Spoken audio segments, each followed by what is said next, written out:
ಕಾಗಿತದ ಹರಡನ ಕೈಕಾಲುಗಳು ಎಳವಾಗಿ ಓದುವು ಸ್ವಾಮಿ. ಪ್ರಪಂಚವೆಲ್ಲ ಕತ್ತಲೆ ಕಾಕಾರವಾಯಿತು. ಬ್ರಾಹ್ಮಣೋತ್ತಮನೇ ನಿಲ್ಲಿಸಿ ಸಾಕು. ಹುಟ್ಟಿದಾಗಲೇ ತಂದೆ ತಾಯಿ ಎಂಬುದನ್ನು ಬೆಲೆ ಕೊಡದೆ, ಹುಟ್ಟಿದಾಗಲೇ ಯಾರ ತಂದೆ ತಾಯಿಗೆ ಕಷ್ಟವನ್ನು ಕೊಡುವನು, ಮುಂದೆ ಲೋಕವನ್ನು ಯಾವ ರೀತಿ ಪರಿಪಾಲನೆ ಮಾಡುವನು. ನಿಲ್ಲಿಸಿ ಆತನ ವಿಚಾರವನ್ನು ನನ್ನ ರಾಜಸಭೆಯಲ್ಲಿ ಮಾತನಾಡಬೇಡಿ. ಅವನೊಬ್ಬ ನತದೃಷ್ಟನು, ಪಾಪಿ ಎಂಬುದಾಗಿ ಕೂಡಿದ ಸಭೆಯಲ್ಲಿ ವಿಕ್ರಮರಾಜ ತನಗೆ ಇಷ್ಟ ಇಲ್ಲದಂತೆ ವಿಕ್ರಮರಾಜನ ಮನಸ್ಸಿಗೆ ಬಂದಂತೆ ಸ್ವಾಮಿಯನ್ನು ಹೀನವಾಗಿ ಹೀನವಂಕಾರವಾಗಿ ಮಾತನಾಡುವಾಗ ಆ ಮಂತ್ರಿಯೋತ್ತಮರು ಹೇಳ್ತಾ ಇದ್ದಾರೆ, ಸ್ವಾಮಿ ಯಾವ ಗ್ರಹವನ್ನು ಅಪಯಸ್ಸೆ ಮಾಡಿದ್ರು ಈ ಪರಮಾತ್ಮನ ವಿಚಾರವು ನಿಮಗೆ ಗೊತ್ತಿಲ್ಲ ಸ್ವಾಮಿ. ದಯಮಾಡಿ ನಾವು ಹೇಳುವುದನ್ನು ಹೇಳಿ ಎಂಬುದಾಗಿ ಕೇಳೋಣ. ಸಾಕು, ನಿಲ್ಲಿಸಿ ಬ್ರಾಹ್ಮಣೋತ್ತಮರ ಸಭೆಯಲ್ಲಿ ಮಾತನಾಡಬೇಡಿ. ಪುತ್ರಾನೇ ಹವನೇಗ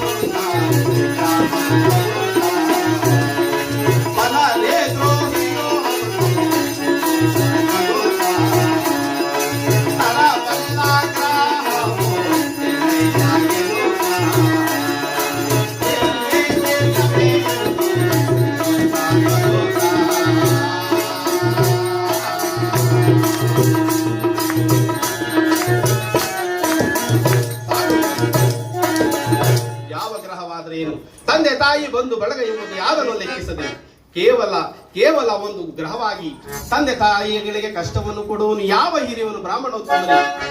ನಿಮ್ಮ ಗ್ರಹಕ್ಕೆ ಅಷ್ಟೊಂದು ಶಕ್ತಿ ಇದ್ದರೆ, ನಿಮ್ಮ ಆ ಸಿರಿದೇವರಿಗೆ ಅಷ್ಟೊಂದು ಬಲವಿದ್ದರೆ ದಯಮಾಡಿ ನನ್ನ ಮುಂದೆ ಕರೆದುಕೊಂಡು ಬಂದು ನಿಲ್ಲಿಸಿ. ಆದರೆ ನಾನು ಪ್ರತ್ಯುತ್ತರವನ್ನು ಕೊಡಬೇಕು. ಮಾತೃದೋಹಿಯೋ ಪಿತೃದೋಹಿಯೋ ಕುಲದೋಹಿಯೋ ಮತಿಹೀನನ ಮತಿಭ್ರಷ್ಟನೋ ಆನಿನ ಶನಿ ಎಂಬುದಾಗಿ ಆ ಕೂಡಿದ ಸಭೆಯಲ್ಲಿ ಕೈ ಚಪ್ಪಾಣಿಯನ್ನು ಹೊಡೆಯುತ್ತಾ ಆ ಸ್ವಾಮಿಯನ್ನು ಹಿಂಕಾರವಾಗಿ ಹೀನಮಾನವಾಗಿ ಮಾತನಾಡುವಾಗ ಬ್ರಾಹ್ಮಣೋತ್ತಮ ಸ್ವಾಮಿ ದಯಮಾಡಿ ನಾವು ಹೇಳುವುದನ್ನು ಕೇಳಿ ಸ್ವಾಮಿ. ಆದರೂ ನೀವು ಮಾತನಾಡಿದಷ್ಟು ಸುಲಭವಾದಂತ ದೇವರಲ್ಲ, ಮಾನವನ ಛಾಯ ನೆರಳಿನಲ್ಲಿರ್ತಕ್ಕಂಥ ಮಹಾನುಭಾವ. ದಯಮಾಡಿ ಆ ಗ್ರಹದ ಬಗ್ಗೆ ಮಾತನಾಡದೆ, ನಿಮಗೆ ಇಷ್ಟವಿದ್ದರೆ ಪೂಜೆ ಮಾಡಿ, ಇಲ್ಲಂದ್ರೆ ಸುಮ್ಮನಿರಿ ಸ್ವಾಮಿ. ಗ್ರಹಗಳನ್ನು ಹೀನಮಾನವಾಗಿ ಮಾತನಾಡುವುದು ಶ್ರೇಯಸ್ಸಲ್ಲ ಎಂಬುದಾಗಿ ಹೇಳೋಣ.